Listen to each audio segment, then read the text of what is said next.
இன்றைய வேத வாசிப்பு யாக்கோபு 1 2 முதல் 4 வரையிலான வசனங்கள். என் சகோதரரே, நீங்கள் பலவிதமான சோதனைகளில் அகப்படும் போது உங்கள் விசுவாசத்தின் பரீட்சையானது பொறுமையை உண்டாக்கும் என்று அறிந்து அதை மிகுந்த சந்தோஷமாக எண்ணுங்கள்.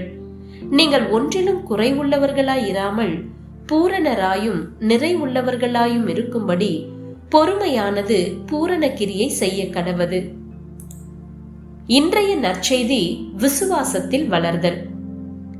என் தோட்டக்கலை பயணத்தின் ஆரம்பத்தில் நான் காலமே எழுந்து என் காய்கறி தோட்டத்திற்கு விரைந்தோடி ஏதாகிலும் புதிதாய் முளைத்துள்ளதா என பார்ப்பேன். ஒன்றும் இருக்காது. விரைவான தோட்ட வளர்ச்சி என்ற இணையத்தில் தேடுகையில் செடியின் வாழ்நாளில் நாற்று பருவமே மிக முக்கியம் என்று கற்றுக்கொண்டேன். இம்முறையை விரைவாக்க இயலாது என அறிந்தவளாக விண்ணை நோக்கி மண்ணிலிருந்து முளைத்தெழும்பும் தளிர்களின் வலிமையையும் பருவநிலை மாற்றத்திற்கேற்ற அவைகளின் எதிர்ப்பாற்றலையும் வெகுவாய் ரசித்தேன். சில வாரங்கள் பொறுமையாய் காத்திருந்த பின் பச்சை மொட்டுக்கள் மண்ணிலிருந்து வெடித்தெழும்பி என்னை வரவேற்றன. சில வேளைகளில் நம் சுவாபத்தின் வளர்ச்சியானது காலப்போக்கிலும் போராட்டத்தின் மூலமாகவும் தான் உண்டாகும் என்று நாம் அறிவதில்லை.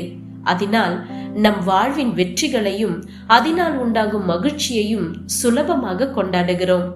யாக்கோபு, நீங்கள் பலவிதமான சோதனைகளில் அகப்படும் போது அதை மிகுந்த சந்தோஷமாக எண்ணுங்கள் என்று நம்மை அறிவுறுத்துகிறார். ஆனால் சோதனைகளை குறித்து சந்தோஷப்பட என்ன இருக்கிறது? சில சமயம் தேவன் நம்மை சவால்களுடனும் கஷ்டங்களுடனும் செல்ல அனுமதிக்கிறார். அதனால் நாம் அவருடைய அழைப்பிற்கேற்றபடி வணையப்பட முடியும். ஒன்றிலும் குறைவுள்ளவர்களாயிராமல் பூரணராயும் நிறைவுள்ளவர்களாயும் நம் வாழ்வின் சோதனைகளிலிருந்து நாம் வெளியே வர தேவன் எதிர்பார்த்து காத்திருக்கிறார். இயேசுவில் உறுதியாய் நாம் நிலைத்திருக்கையில் எத்தகைய சவாலிலும் நீடிய பொறுமையாய் வலிமையாக வளர்ந்து முடிவில் ஆவிக்குரிய கனியானது நம் வாழ்வில் மலர காண்போம். ஒவ்வொரு நாளும் நாம் உண்மையாக செழித்தோங்க தேவையான ஊட்டச்சத்தை அவருடைய ஞானமே நமக்கு கொடுக்கிறது.